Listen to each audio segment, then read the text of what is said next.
Somewhere in the Black Mountain Hills of Dakota, there was a young boy named Rocky Racoon. Raccoon. Rocket, not Rocky. That's the Beatles song he's named after. Well, I have wasted a lot of time on some very specific research. In fact, it's just Rocket. Despite his startling resemblance to the resourceful dumpster-diving mammal, Rocket originates from the alien planet Half-World, which served as an asylum for the criminally insane ruled over by alien humanoids. Along with many of Half-World's cutesy inhabitants, Rocket was subjected to cybergenetic modifications by his overlords. All with the purpose of being Half-World's warden, Ranger Rocket. Rocket's mutations make him smarter, stronger, faster, and tougher than your average garbage goblin. His cybernetic skeleton is connected to artificial vertebrae and neural implants, allowing him to dodge gunfire and laser beams, survive an explosion the size of a city block, and keep up with supervillains like Kraven and Venom. Alongside pals Lila the Otter and Walrus the...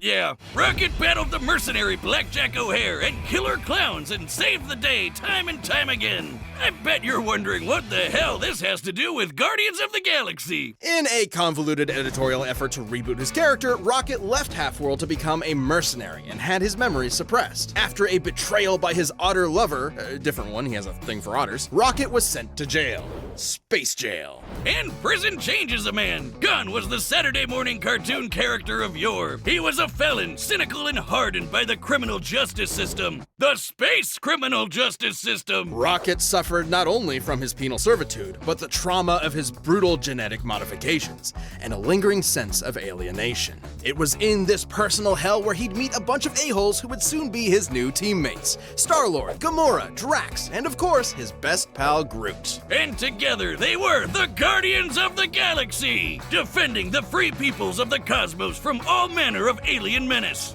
For a price, of course. Though unlike some of the powerhouses on his team, Rocket's raccoon body is... I told you he's not a raccoon. He was created on Half-World and is the last of an entire race of raccoon-like aliens. He just happens to look like an Earth raccoon. Don't lecture me on raccoons, Wiz. I'm an expert. Been fighting the bastards for years. Did you know their tiny little bandit masks are for reducing glare to enhance night vision? They can hear noises as quiet as earthworms digging underground. And about 2/3 of the sensory perception part of their cerebral cortex is devoted to their tactile impulses. That's why they grab shit with their tiny little hands. All perfectly suited to a nimble, stealthy glass cannon like Rocket. Yeah, 'cause he's a raccoon. As I was saying, Rocket became the team's resident grease monkey, specializing in all things technology and engineering. And fittingly, his specialty in combat is firearms. Yep, that sounds like my cue, Wiz. Rocket's built giant mechs, cobbled together random junk for an improvised flamethrower, and casually slapped together a bomb strong enough to destroy a moon.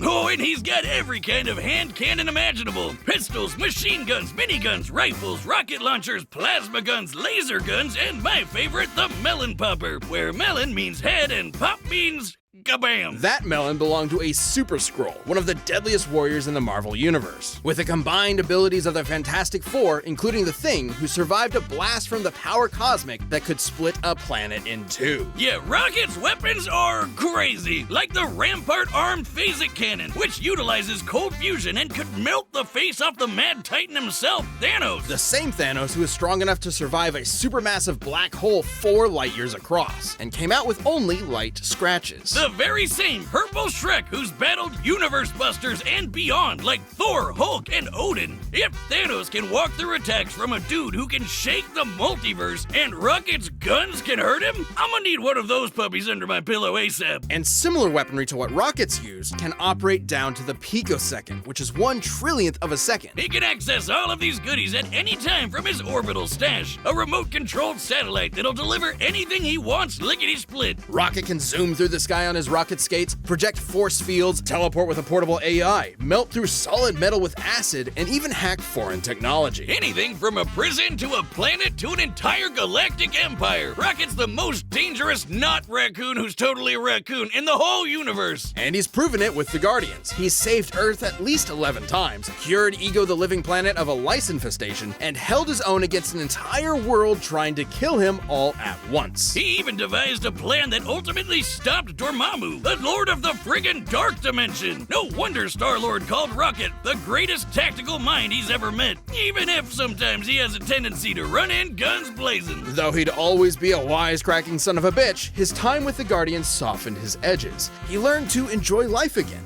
and even made it back to Half-World to send that bastard Blackjack O'Hare packing. And even though he clearly is one, whatever you do, don't call him a raccoon, cause there's nowhere in the galaxy to hide from this gun-toting mother flarker.